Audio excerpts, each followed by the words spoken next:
Good morning. मैं दीपेश कुमार। हम लोग अपना डेली सीरीज की तरफ मूव करते हैं और ये हमारे होमवर्क सीरीज का सीरीज नंबर 3 है। ठीक, सेट नंबर 3 है। तो सेट नंबर 3 को हम लोग पूरा आगे कर रहे हैं।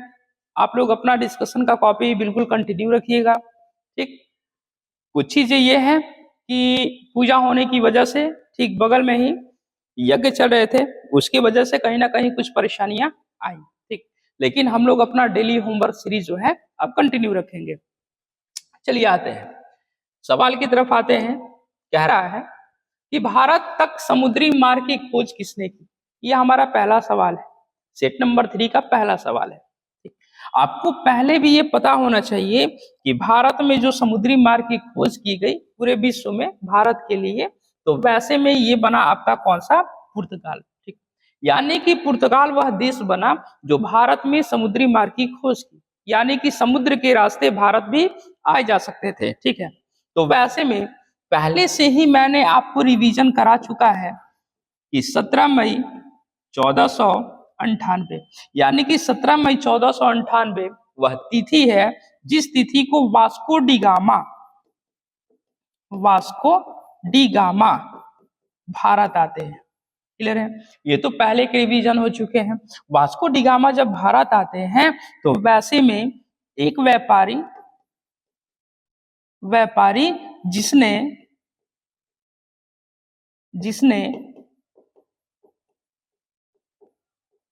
जिसने वास्को डी गामा को मदद की। लेकिन कहां पे बाबू मदद की? तो वैसे भारत आने में मदद की, और उस व्यक्ति का नाम था अब्दुल मजीद। इतना क्लियर है? ये पहले के डिस्कशन हो चुके हैं, लेकिन अब हम करेंगे कुछ एक्स्ट्रा। ठीक, देख लेते हैं। पुर्तगाल के बारे में कह रहा है,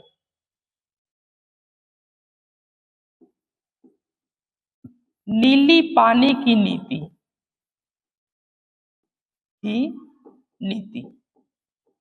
इसी को हम लोग बोलते हैं ब्लू वाटर पॉलिसी। नीले पानी की नीति। ठीक, लाने वाले थे, लाए में डायरेक्ट हो जाएगा, उस देश का हम लोग ले लेंगे नाम। ठीक है, लाए तो लाने वाले में डायरेक्ट हो जाएगा पुर्तगाली। इतना क्लियर है? लेकिन पुर्तगाली में जब प्रॉपर पूछेगा कि कौन सा वहां का गवर्नर था जिसने ब्लू वाटर पॉलिसी लाई, तो हम लोग लगा देंगे बाबू अल्मोड़ा। क्लियर है? एक सवाल और बनता है, सवाल ये बनता है कि नीले पानी की नीति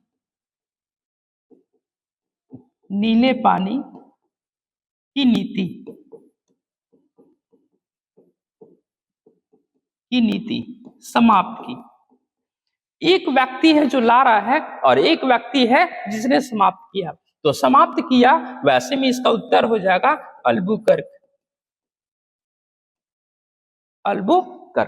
इतना क्लियर है? अभी तक हम लोग सिर्फ और सिर्फ देखे हैं किस देश को? पुर्तगाल। क्लियर है?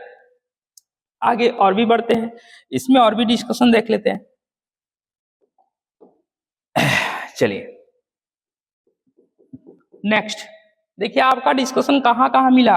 एक डिस्कशन यहाँ हुआ है, दूसरा डिस्कशन आपका यहाँ पे हुआ, तीसरा डिस्कशन यहाँ पे हुआ, और चौथा डिस्कशन हम लोग प्रॉपर यहाँ पे कर रहे हैं। और ये है बाबू आपका 5 नंबर पॉइंट। ठीक, देखिएगा, पुर्तगाली ने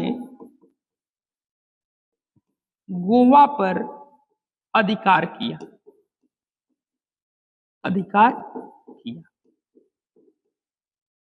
गोवा पर अधिकार किया तो किया है 1510 में। ये बिल्कुल आपका ऐसा सवाल है जो किसी भी एग्जाम में आपको फंसा सकता है। क्या फंसाएगा? कि पुर्तगाली ने गोवा पर अधिकार किया कब? 1510 में। लेकिन फिर दूसरा सवाल यही आएगा कि पुर्तगाली ने गोवा को अपनी राजधानी बनाया। अब ये सवाल का उत्तर बिल्कुल बदल जाएगा। तो जब कहेगा राजधानी, तो राजधानी में हम लोग लगा देंगे कितना, 1530 को। और 1530 में एक व्यक्ति जो यहाँ पर गवर्नर बन के आया था, वो उस टाइम था नीनो डी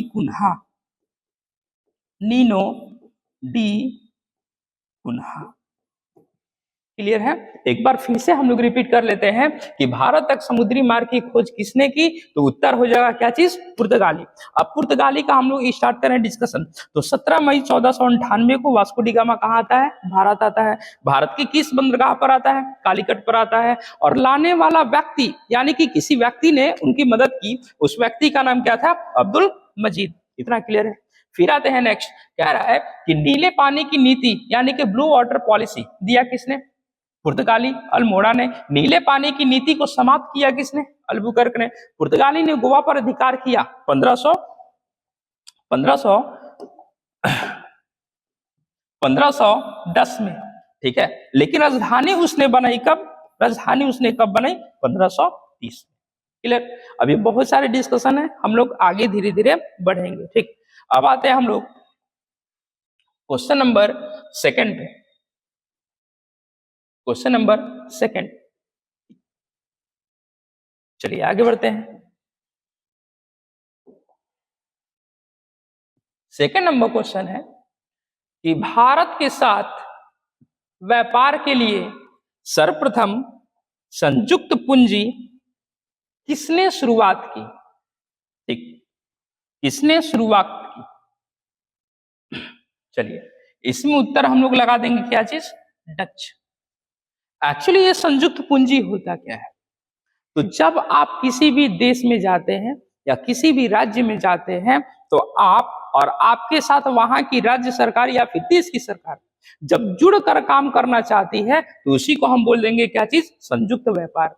और जो उसमें पैसे इन्वॉल्व हो जाएंगे उसको हम लोग बोलेंगे क्या चीज, संयुक्त पूंजी। क्लियर है? तो आते हैं डच। चलिए डच का हम लोग स्टार्ट करें अपना डिस्कशन। डचों की पहली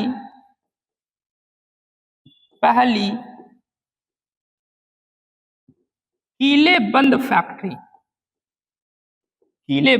फैक्ट्री ये कहां हुआ करती थी। क्लियर है? तो वैसे में हम लगा देंगे चीनसूरा। ये जो चीनसूरा है वर्तमान समय के वेस्ट बंगाल में है, वेस्ट बंगाल में है डच। नेक्स्ट आते हैं, नेक्स्ट डचों ने कार्टेज व्यवस्था जो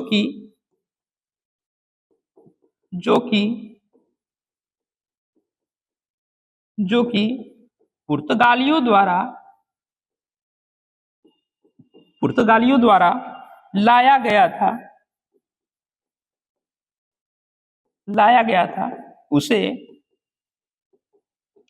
उसे स्वीकार किए। आप समझ पा रहे हैं इस लाइन को? मैंने लिखा है कि कार्टेज व्यवस्था को लाने वाला कौन था, पुर्तगाली था। लेकिन इस कार्टेज व्यवस्था को स्वीकार करने वाला कौन था, डच था। जैसे कि लाता कोई और है और स्वीकार करता कोई और है। क्लियर? चलिए इतना हो गया, आगे बढ़ जाते हैं हम लोग। आगे बढ़ जाते हैं। डच पुलिकट को कहते थे।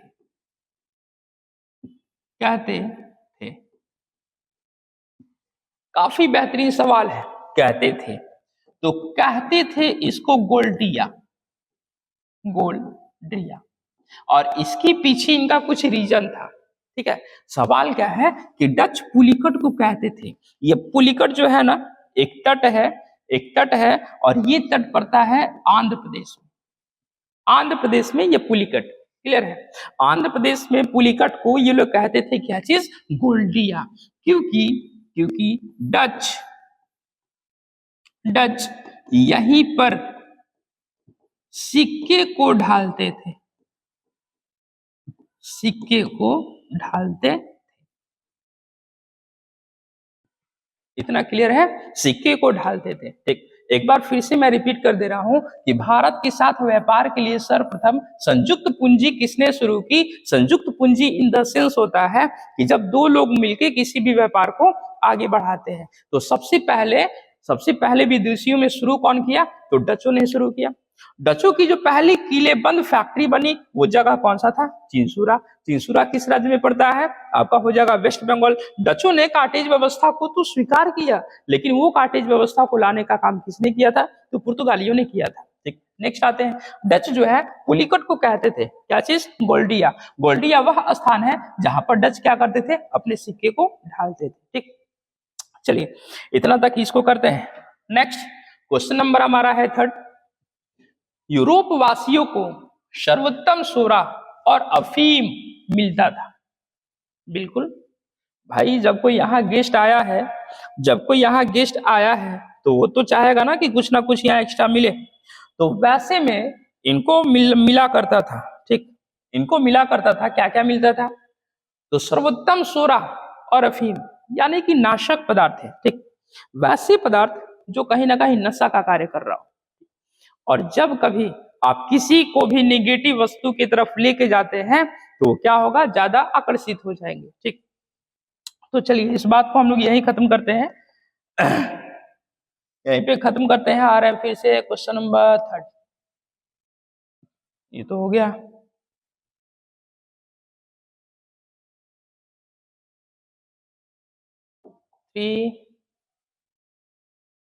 क्वेश्चन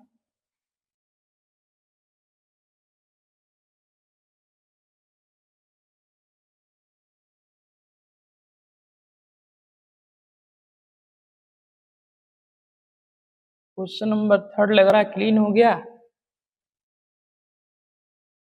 चलिए ठीक है, कोई बात नहीं, मैं उस हाथी से लिख दे रहा हूं इस सवाल को, ठीक।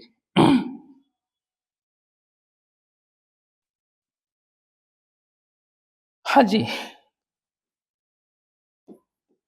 यूरोप वासियों को सर्वोत्तम सोरा और अफीम प्राप्त होता था।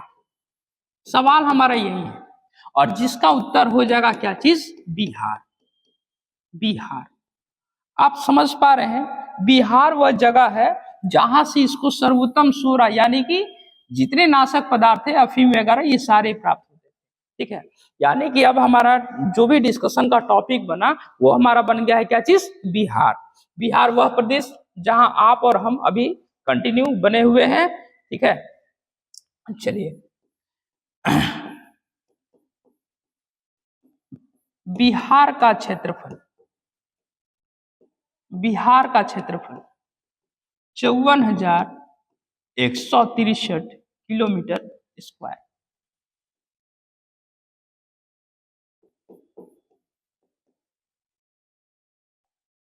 54,163 किलोमीटर स्क्वायर। जनसंख्या के आधार पर,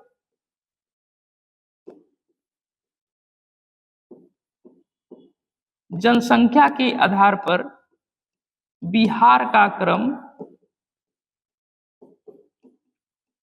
बिहार का क्रम कौन सा हो जाएगा बाबू, वो हो जाएगा तीसरा। इतना क्लियर है। नेक्स्ट आते हैं, क्षेत्रफल के आधार पर,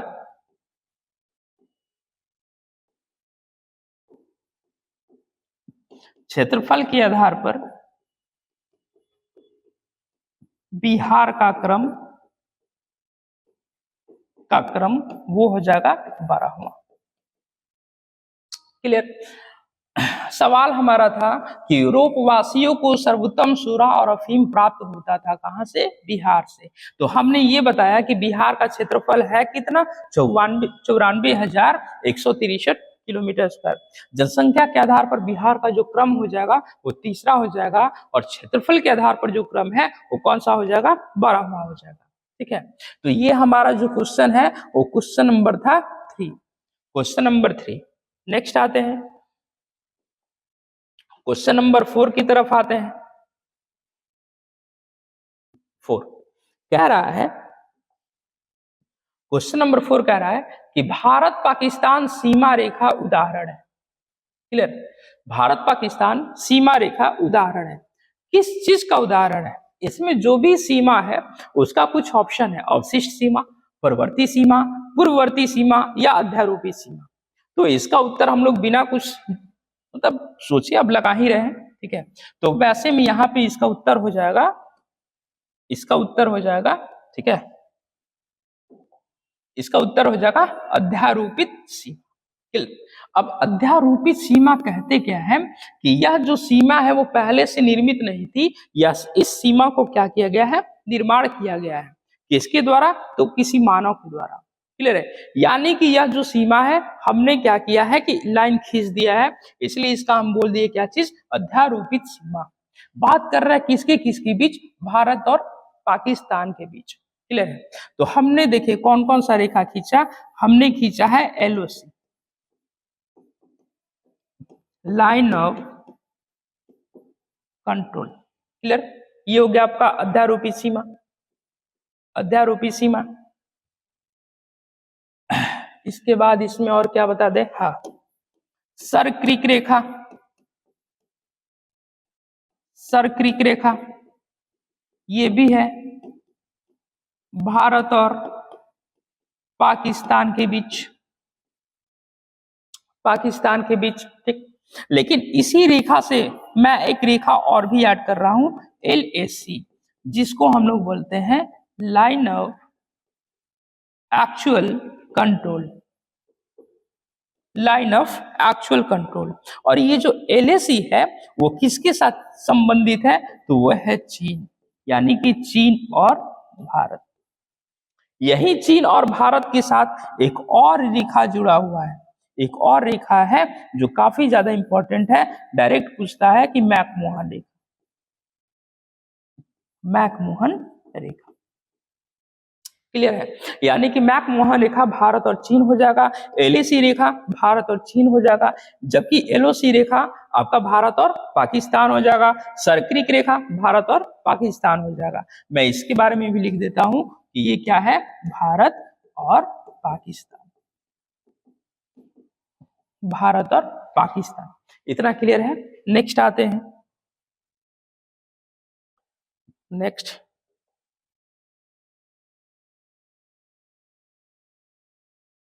चलिए क्वेश्चन नंबर 5। क्वेश्चन नंबर 5 कह रहा है कि भारत के साथ सबसे लंबी स्थलीय सीमा किसके साथ लगती है? ठीक, तो भाई ये तो पूरा एक डाटा है, और ये डाटा एग्जाम में हमेशा पूछे जाने वाले डाटा है। ठीक है, तो सबसे पहले तो हम लोग उत्तर लगा लेते हैं कि भारत के साथ जो सबसे लंबी सीमा बंधी है वो बंधी है किसके? बांग्लादेश का, बांग्लादेश का। क्लियर है, अब इसके डिस्कशन के पीछे चलते हैं। देखिएगा, सबसे पहले तो ये सवाल करेगा कि भारत के साथ, भारत के साथ, भारत के साथ स्थलीय, इसी में जोड़ लेते हैं, स्थलीय सीमा बनता है, बनता है। क्लियर है, तो वैसे में हम लगाएंगे कुछ देश। ठीक, कुछ देश जैसे सबसे पहले तो है बाबू बांग्लादेश, दूसरा जो देश है वो है चीन,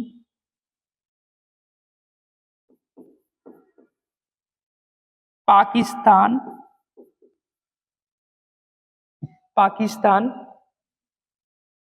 फिर है नेपाल, फिर है म्यांमार, क्लियर, बांग्लादेश, चीन, पाकिस्तान, नेपाल, म्यांमार। उसके बाद नेक्स्ट है भूटान और फिर है अफगानिस्तान। अफगानिस्तान, इतना क्लियर है। यानी कि अभी तक आपसे सवाल ये पूछेगा कि भारत के साथ सीमा बनाने वाले देश कौन कौन से हैं, आपसे ये सवाल वो पूछ लेगा, ठीक है। तो हमारा एक छोटा सा ट्रिक होगा कि बनता है तो वैसे हम लगा देंगे, क्या चीज, बचपन में MBA, काफी फेमस ट्रिक है, काफी फेमस ट्रिक है, ठीक। इसमें एम को काट देंगे, देखिए, ब फॉर बांग्लादेश, च फॉर चीन, प फॉर पाकिस्तान, न for Nepal, M for Myanmar, B for Bhutan and A for Afghanistan, clear. सवाल तो अभी तक ये था, लेकिन आपसे सवाल ये भी पूछेगा कि बांग्लादेश से जब सीमा लगी है तो कितने किलोमीटर फैला जाए, ठीक। तो वैसे में इसका हो जाएगा 40-96 किलोमीटर। चीन के साथ, तो चीन के साथ लगा है 34-88 किलोमीटर, इतना क्लियर है। पाकिस्तान के साथ 33-23 किलोमीटर। नेक्स्ट आते हैं नेपाल के साथ 17-51 किलोमीटर। म्यांमार के साथ 6-99 किलोमीटर। 6-99 नहीं होगा, इसका ये हो जाएगा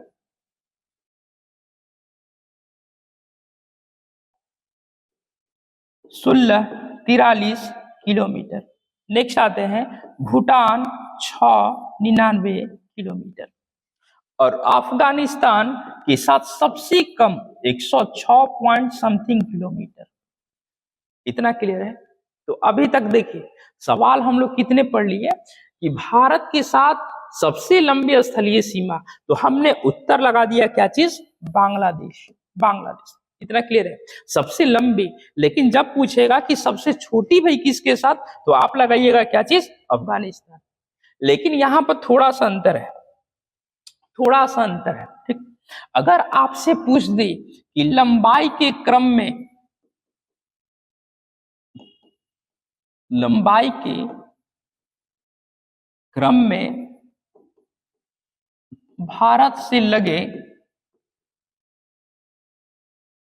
लगे सीमा वाले देश, यानी कि सबसे पहले आप लगाइएगा सबसे बड़ा, उसके बाद छोटा, उसके बाद छोटा, यानी कि सबसे ऊपर में एक बड़ा देश हो जाएगा जिसकी सीमा ज्यादा लगती है और सबसे नीचे हो जाएगा क्या चीज, छोटी सीमा वाले। तो वैसे में उसका ट्रिक आपको कुछ एक्स्ट्रा नहीं करना है, डायरेक्ट वही कर लेना है, क्या चीज, तो बचपन में MBA, यानी कि सबसे अधिक किसका है, बांग्लादेश, उसके बाद क्या है, चीन, उसके बाद क्या है, पाकिस्तान, उसके बाद क्या है, नेपाल। म को काट देते हैं, M for Myanmar, B for Bhutan, A for Afghanistan.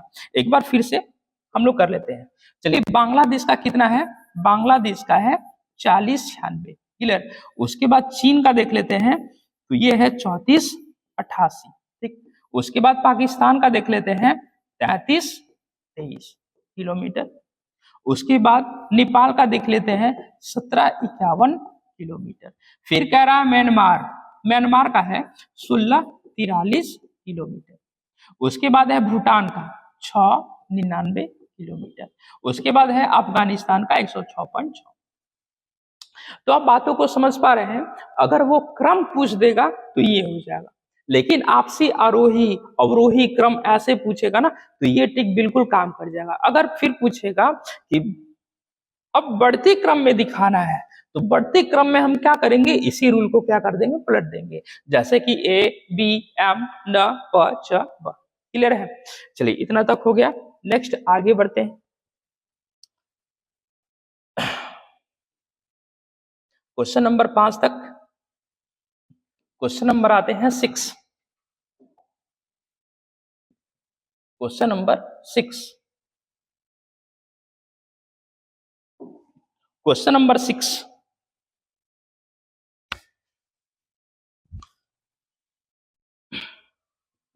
क्या रहा है कि किस राज्य की सीमा भूटान से नहीं सटा है। अभी हम लोग क्या देखें कि भूटान तो सटा है भारत से, ठीक, लेकिन अभी पूछ रहा है कि एक राज्य ऐसा है जो भूटान से, मतलब 3 राज्य ऐसे हैं जो भूटान से सटा है, जबकि एक राज्य ऐसा है जो भूटान से नहीं सटा है। तो वैसे में इसका जो उत्तर हो जाएगा वो हो जाएगा मेघालय, यानी कि मेघालय जो है वो इससे नहीं सटा है। क्लियर? उसने किसके बारे में बोला है बाबू? भूटान के बारे में। क्लियर है? चलिए, यानी कि भूटान से सटा है पश्चिम बंगाल, सिक्किम, असम, ये तीनों सटे हैं। लेकिन क्या सिर्फ यही सटे हैं?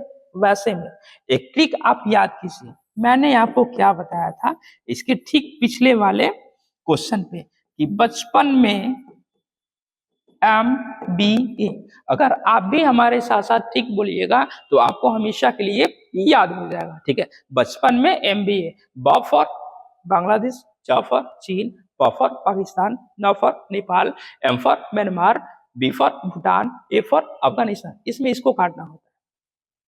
चलिए ठीक है, फिर मैं आपको एक बता ही दे रहा हूं,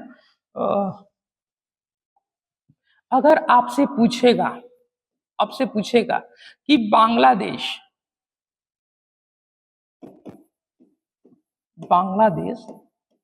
से सटे भारतीय राज्य, ठीक है, तो वैसे में ये हो जाएगा मिजोरम, त्रिपुरा, मेघालय, असम एंड पश्चिम बंगाल। क्लियर है? यानी कि बांग्लादेश से सटे भारतीय राज्य कौन कौन से हो जाएंगे? मिजोरम, त्रिपुरा, मेघालय, असम, पश्चिम बंगाल। इसका एक मैं छोटा सा एक ट्रिक बता दे रहा हूं, डायरेक्ट आप लिख सकते हैं कि मित्र में आप, ये बहुत फेमस ट्रिक है, मित्र में आप। क्लियर? अब देखिए, मी फॉर मिजोरम, त्र for Tripura, may for Meghalaya, a for Assam and प फॉर पश्चिम बंगाल। क्लियर है? ये तो बाबू बांग्लादेश से हो गया। ठीक, वैसे ही अगर आपसे पूछे चीन से सटे भारतीय राज्य, चीन से सटे भारतीय राज्य, तो वैसे में हम लोग लगा लेंगे सिक्किम,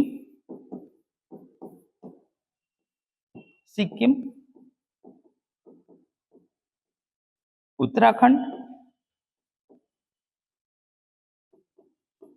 लद्दाख, अरुणाचल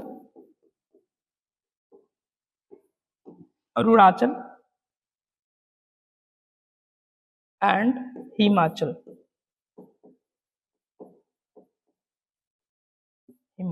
प्रदेश।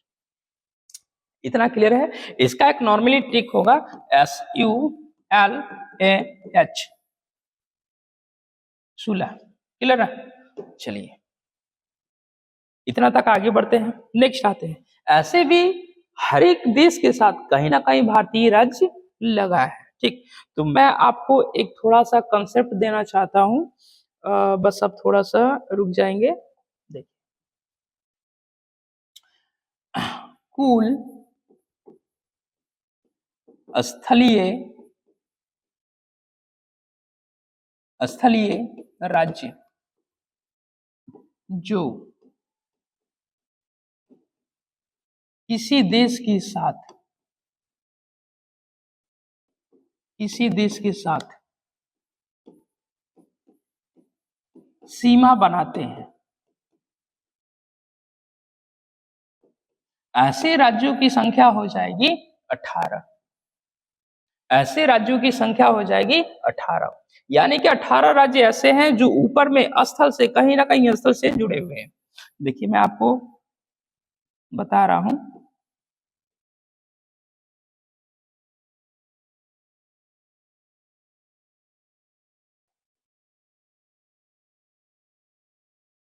क्लियर। तो वैसे में ये जितना सारा यहां से लेकर ऐसे है, ये नीचे जल है, ये ऊपर क्या है, स्थल है। यानी कि यहाँ पर आने वाले जितने सारे राज्य की सीमाएं होंगी वो बिल्कुल क्या होंगी, स्थलीय होंगी। इतना क्लियर है। नेक्स्ट आते हैं अपने क्वेश्चन पे। Question number 7। ये हमारा पॉलिटी का सवाल है। ठीक, कह रहा कि 1946 के अंतरिम सरकार के सदस्य नहीं थे, 1946 आते हैं। देखिए 1946 ये वो समय है जब हमारा देश आजाद नहीं हुआ था। ठीक है, जब हमारा देश आजाद नहीं हुआ था।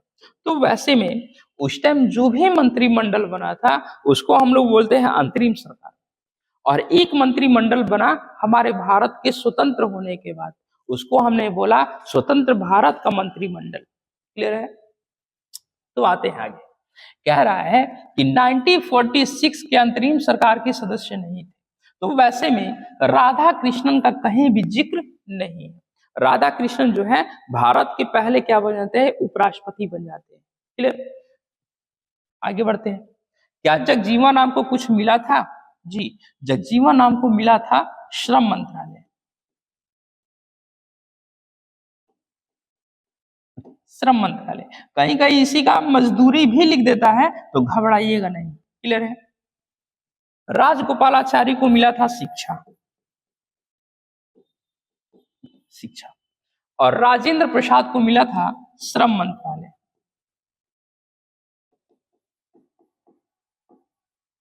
श्रम मंत्रालय, इतना क्लियर है। अब आते हैं, एक चीज आप याद रखिएगा, कि एक होता है हमारा अंतरिम सरकार,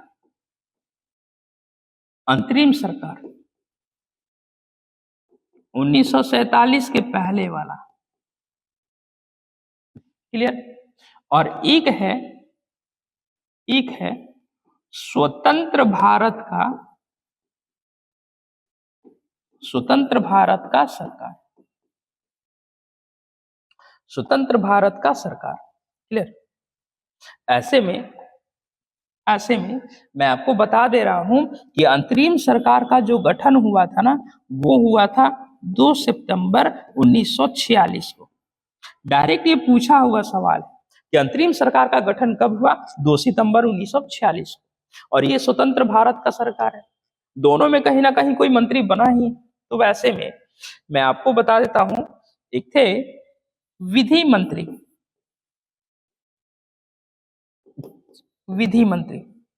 तो स्वतंत्र भारत का जो विधि मंत्री हो जाएंगे ना, वो हो जाएंगे BR अंबेडकर। लेकिन यहां पर हो जाएंगे जोगेंद्र नाथ मंडल, बहुत फेमस है।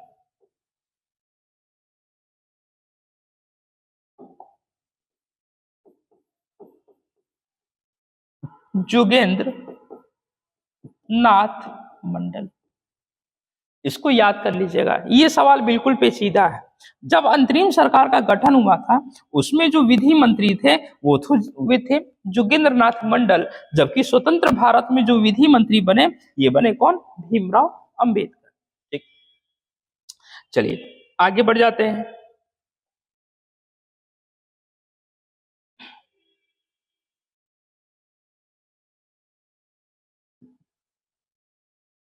क्वेश्चन नंबर 8 क्या रहा है कि 1935 के अधिनियम में संघ में अवशेष शक्ति दी गई। अवशेष शक्ति किसको दी गई, इसमें लगा लेंगे हम लोग गवर्नर जनरल, इन्हीं को मिला था भाई अवशेष शक्ति। एक्चुअली अवशेष शक्ति कहते किसको है, देख लीजिए। समय है 1935 का, यानी कि भारत अभी आजाद नहीं हुआ है। तो वैसे में वैसी शक्तियां जो किसी ना किसी को दिया गया था, लेकिन फिर वो ऐसी शक्तियां जो कोई ले नहीं पाया तो बच गया, उसे अवशेष शक्ति बोलते हैं। और वही शक्ति दे दिया गया किसको, गवर्नर जनरल को। कह रहा है क्या चीज, 1935 का अधिनियम। ठीक है, आते हैं आरबीआई की स्थापना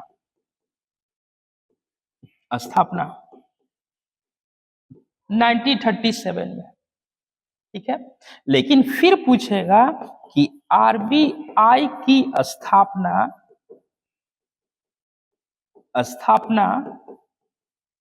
किस अधिनियम से, किस अधिनियम से, क्लियर है। तो वैसा में वो अधिनियम हो जाएगा आपका भारत शासन अधिनियम 1935 के अधिनियम के तहत आरबीआई की स्थापना की गई। क्लियर, आगे बढ़ जाते हैं।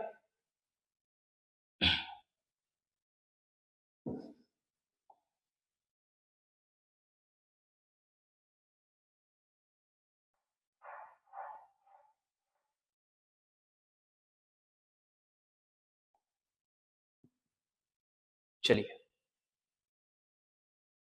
1935 की स्थापना अधिनियम हो गया। ठीक, ये लिखेगा बाबू 1935 का अधिनियम। ठीक, 1935, मैं इसको अच्छे से लिख देता हूं 1935। 1935 का अधिनियम के तहत आरबीआई की स्थापना कब की गई, 1937 में की गई। जबकि अगर इसका पूछेगा कि राष्ट्रीयकरण कब किया गया, तो इसका 1949, 1949। नेक्स्ट आते हैं 14 नंबर,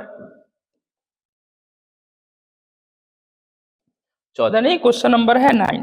ठीक, कह रहा है प्रोटीन संश्लेषण में महत्वपूर्ण भूमिका होती है, किसकी होती है, प्रोटीन संश्लेषण में महत्वपूर्ण भूमिका होती है किसकी, तो आपका हो जाएगा राइबोसोम और अंतः द्रव्य जालिका, यानी कि ऑप्शन हमारा क्या हो जाएगा, डी। ऑप्शन हो जाएगा क्या चीज, डी। देखिए, संश्लेषण किसका होता है, प्रोटीन का भी होता है और वसा का भी संश्लेषण होता है, लेकिन सवाल इसने पूछा है किस चीज का, तो प्रोटीन का। प्रोटीन का संश्लेषण जब भी होगा उसमें भाग लेंगे, क्या क्या भाग लेंगे, तो राइबोसोम भी भाग लेगा और अंतःद्रव्य जालिका भी भाग लेगा। इसको हम लोग बोलते हैं ईआर, एंडोप्लाज्मिक रेटिकुलम। ठीक है, ईआर, एंडोप्लाज्मिक रेटिकुलम। क्लियर है। अब आते हैं प्रोटीन एंड बिटवीन संश्लेषण। ठीक है, आपको यह पता होना चाहिए कि प्रोटीन का संश्लेषण आखिर एंडोप्लाज्मिक रेटिकुलम करता क्या है। तो एंडोप्लाज्मिक रेटिकुलम जो है ना, वो खुरदरा होने के कारण, खुरदुरा होने के कारण क्या कर लेता है, प्रोटीन का संश्लेषण, प्रोटीन का संश्लेषण करता है। क्लियर, चलिए नेक्स्ट आते हैं क्वेश्चन नंबर 10। कह रहा माइटोकॉन्ड्रिया में एटीपी अणुओं को उत्पन्न करने वाला पद है, कौन सा पद है, लगाएंगे,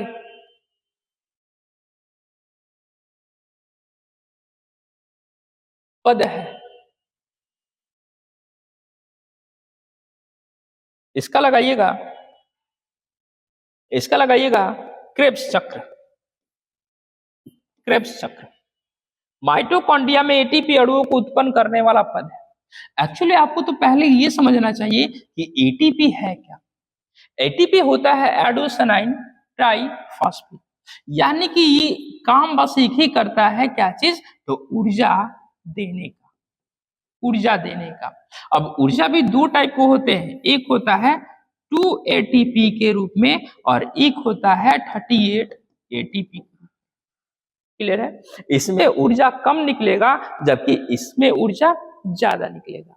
मैं कह रहा हूं कि हम लोग ऑक्सीजन लेते हैं, क्लियर है, लेकिन एक वायु के माध्यम से और एक वायु की कमी में। क्लियर है, तो दो प्रकार के होते हैं, एक होता है श्वसन, वायवीय श्वसन, जिसमें वायु उपस्थित हो, वायवीय श्वसन।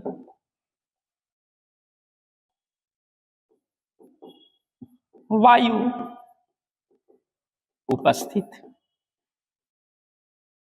वायु उपस्थित। एक होता है अवायवीय श्वसन, अवायवीय श्वसन। इसमें क्या होता है कि वायु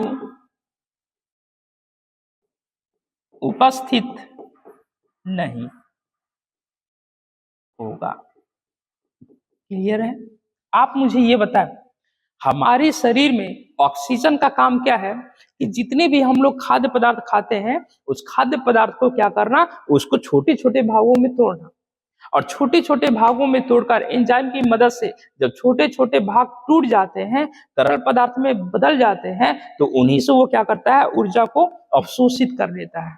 तो दो प्रकार से होते हैं, एक का नाम क्या है, वायवीय, जबकि एक का नाम क्या है, अवायवीय। क्लियर? अब आते हैं अवायवीय और वायवीय में। देखिए, वायवीय जो है इसमें श्वसन तो होगा, इसमें ऊर्जा भी बनेगी।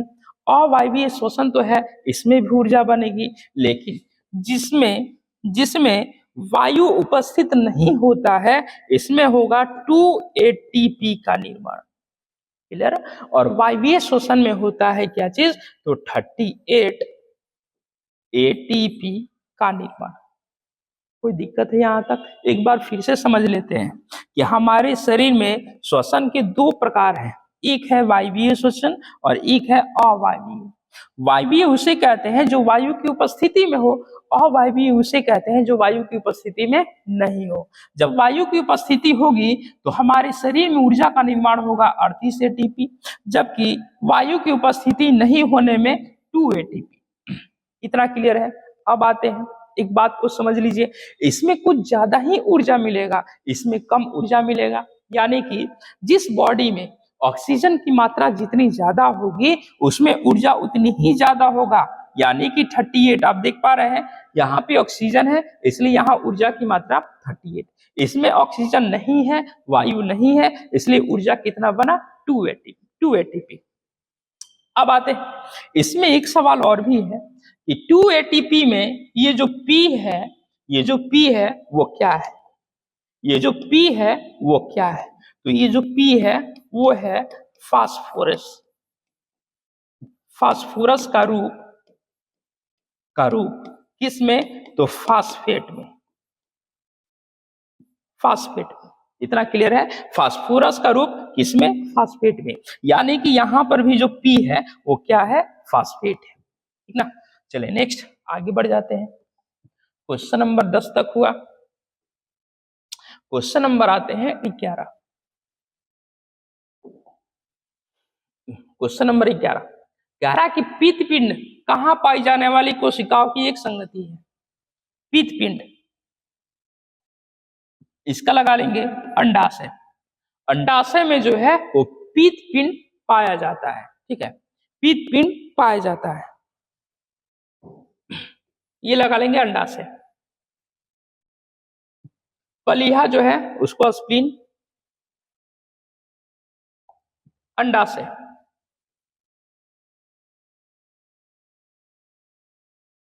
इसका डिस्कशन कुछ करा देते हैं। ठीक है,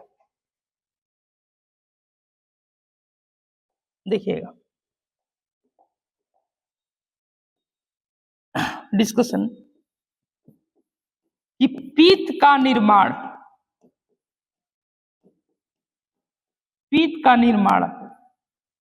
होगा, पित्त का निर्माण होगा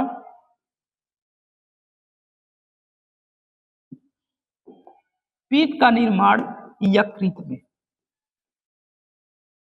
यकृत में। लेकिन सवाल पूछ देगा कि पित्त जमा होता है, पित्त जमा होता है पित्ताशय में, पित्ताशय में। इतना क्लियर है? पित्त का निर्माण यकृत में, जबकि पित्त जमा होता है कहां पर, पित्ताशय में। काफी ज्यादा इंपॉर्टेंट सवाल है, आप थोड़ा सा इस बात को ध्यान से देखिएगा। यहाँ पर कि यहाँ पर मैंने लिखवा है पित्त का निर्माण, ठीक है, तो होगा क्या चीज, यकृत में, जबकि पित्त जमा होता है कहां पर, पित्ताशय में। एक्चुअली ये पित्त है क्या? सबसे पहला तो सवाल होना चाहिए कि ये पित्त है क्या। तो पित्त जो हमारे शरीर में किसी भी भोज्य पदार्थ को कहीं ना कहीं पचाने का कार्य करता है।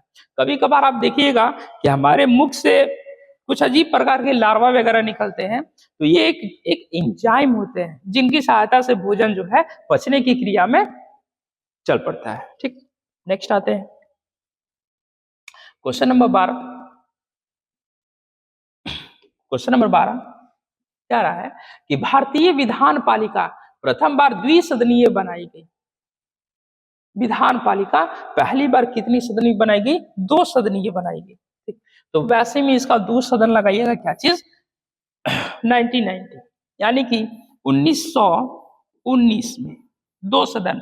इसको याद करने के लिए रखिएगा, एक सदन यहाँ है, एक सदन ये है। आपको हमेशा के लिए याद हो जाएगा, कभी भूलिएगा नहीं। एक सदन 19 और एक सदन ये 19 हो गया, 2 सदन। आगे बढ़ते हैं, विधान पालिका से क्या समझते हैं? यानी कि विधान पालिका जो हमारे लिए क्या करती है? तो विधि बनाती है, विधि बनाती है विधान पालिका या फिर विधायिका। अब थोड़ा सा रुकेंगे, लाइट कट गया है, फिर से हम इसको स्टार्ट करते हैं। ठीक है,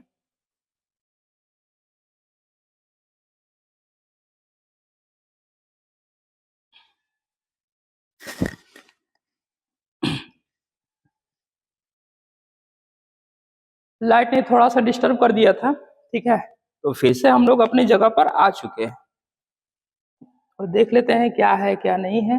चलिए ठीक है, सारा डिस्कशन तो फिलहाल दिख रहा है।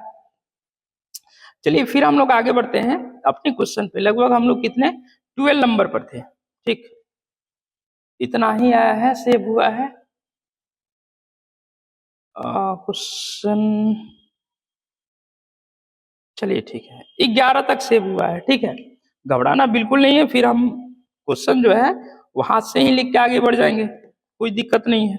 नेक्स्ट आते हैं क्वेश्चन नंबर 11 तक आया है ना। क्वेश्चन नंबर 12 का मैं डील करा दे रहा हूं। ठीक है, कह रहा भारतीय विधान पालिका द्विसदनीय बनी। देखिएगा,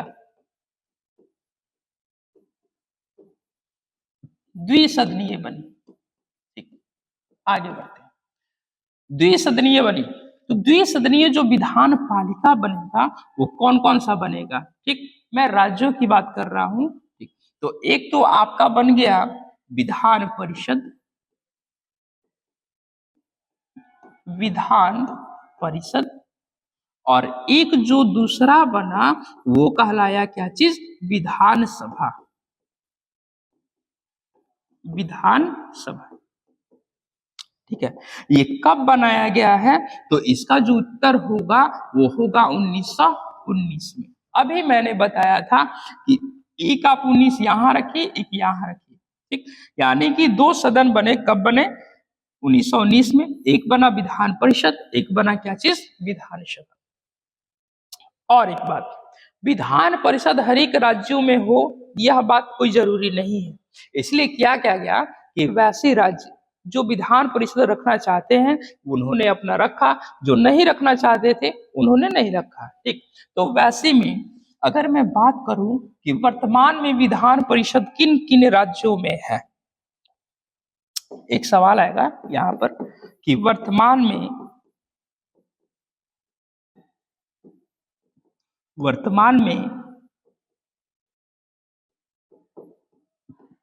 विधान परिषद किन किन राज्यों में है, किन किन राज्यों में है? तो देख लीजिए, महाराष्ट्र दूसरा है,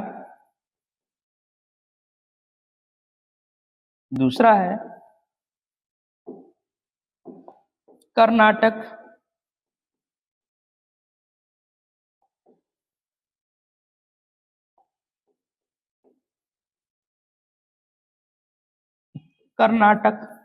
क्लियर है।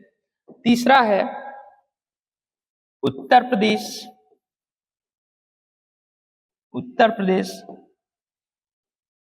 चौथा है आंध्र प्रदेश, चौथा है आंध्र प्रदेश,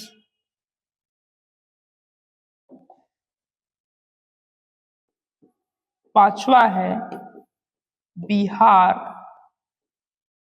और छठा है तेलंगाना। तेलंगाना। इतना क्लियर है। यानी कि विधान पालिका बनी, यानी कि विधि बनाने वाली जो संस्था बनी वो 1919 में कहा गया कितने प्रकार की, 2 प्रकार की। एक जो कहलाया वो विधान परिषद कहलाया, एक कहलाया क्या चीज, विधान सभा कहलाया। आपको पता होना चाहिए कि ये विधान सभा प्रत्येक राज्यों में है, प्रत्येक राज्यों में है, ठीक है।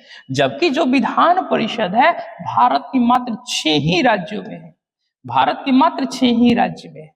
इतना क्लियर है। लेकिन सवाल पूछेगा कि कौन कौन से राज्य में है, तो हमारा उत्तर होना चाहिए कि महाराष्ट्र, कर्नाटक, उत्तर प्रदेश, आंध्र प्रदेश, बिहार और फिर तेलंगाना। क्लियर। नेक्स्ट आगे बढ़ जाते हैं, आगे बढ़ जाते हैं।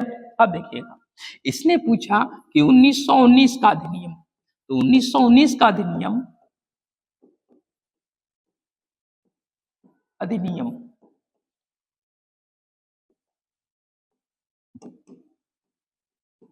मॉन्टेग्यू चेम्सफोर्ड अधिनियम, अधिनियम कहलाता है, कहलाता है। अगर सवाल पूछेगा कि 1909 का अधिनियम, 1909 का अधिनियम ये क्या कहलाता है, तो ये कहलाता है बाबू मार्ले मिंटो सुधार।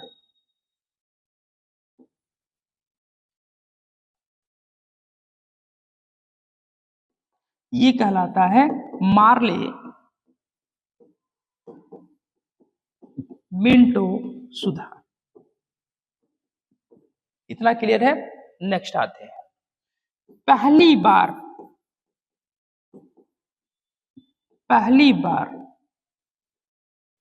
मुस्लिम को पृथक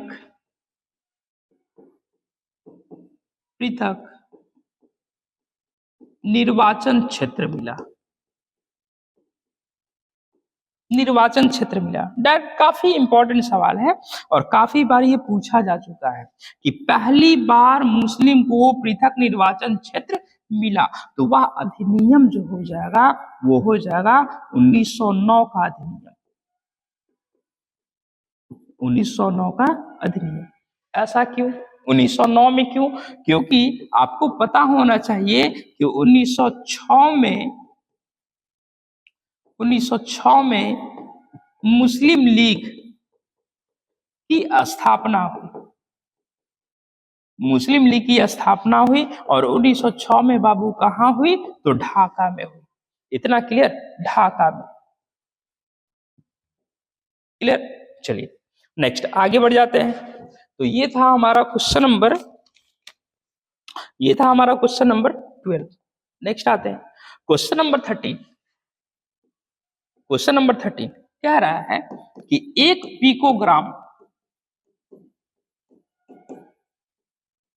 1 पिकोग्राम में होता है, 1 पिकोग्राम में होता है। ठीक, आप लोग उत्तर लगा लीजिएगा, उत्तर लगा लीजिएगा 10 का पावर -12 ग्राम। क्लियर ना, 1 पिकोग्राम। चलिए स्टार्ट करते हैं। 10 का पावर -1 मिली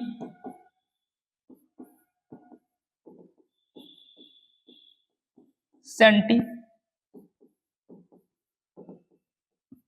डेसी। 10 का पावर -6 ये हो जाएगा बाबू माइक्रो। 10 का पावर -9 नैनो।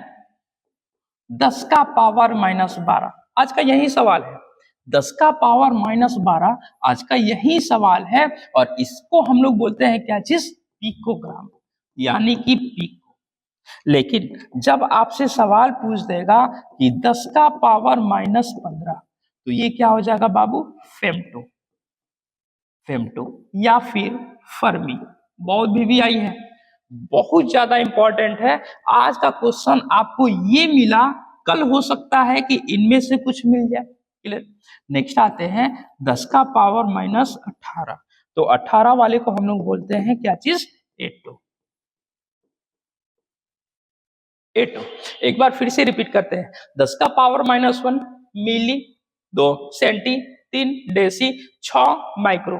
कह देगा कि 1 माइक्रो में कितना होता है, तो 10 का पावर -6 होता है। नेक्स्ट आते हैं 10 का पावर -9 को क्या बोलते हैं, नैनो। 10 का पावर -12 को क्या बोलते हैं, पिको। और यही आज का सवाल है। ठीक, नेक्स्ट आते हैं 10 का पावर -15 फेम्टो और 10 का पावर -18 क्या हो जाएगा, एटो। नेक्स्ट चलिए क्वेश्चन नंबर 14 क्या रहा है कि पारिस्थितिकी दबाव की इकाई है,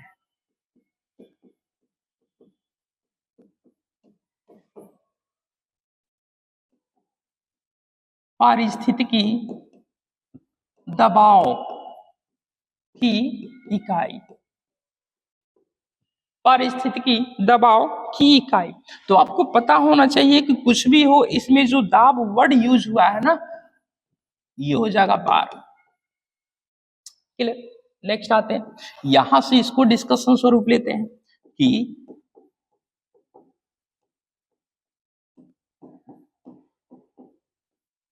पारिस्थितिकी शब्द दिया,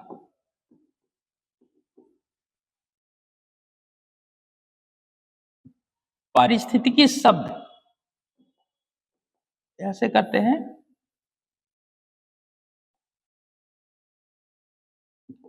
तंत्र शब्द दिया, यानी कि किस व्यक्ति ने कहा कि पारिस्थितिकी तंत्र एक शब्द है। ठीक, ये हो जाएगा टॉन्सले, टॉन्सले, इसको लिख लीजिएगा। नेक्स्ट आते हैं, इसी के ऑप्शन में बोला है जूल। तो जूल पता है आपको, कार्य और ऊर्जा का मात्रक है, ऊर्जा का मात्रक है। नॉट, नॉट, नॉट समुद्री मील को, समुद्री मील को मापते हैं, को मापते हैं। और काफी इंपॉर्टेंट हो, प्रतिरोध का मात्रक,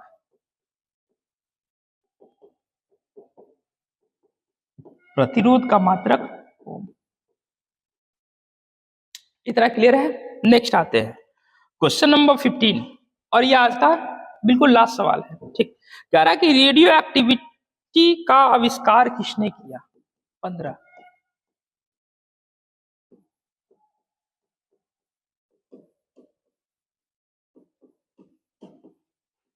एक्टिविटी का आविष्कार, आविष्कार बहुत इंपॉर्टेंट है, उत्तर हो जाएगा हेनरी बैकुरेल, हेनरी बैकुरेल। यहां से आते हैं, ये तो पूछा है रेडियो एक्टिविटी का, अगर पूछ देगा कि रेडियो के आविष्कारक, रेडियो के आविष्कारक तो हो जाएगा क्या चीज, madam Curie, madam Curie. Rutherford, नाभिक, और काफी इंपॉर्टेंट नाइट्रोजन, नाइट्रोजन की खोज, नाइट्रोजन की खोज हो जाएंगे रदरफोर्ड, रदरफोर्ड।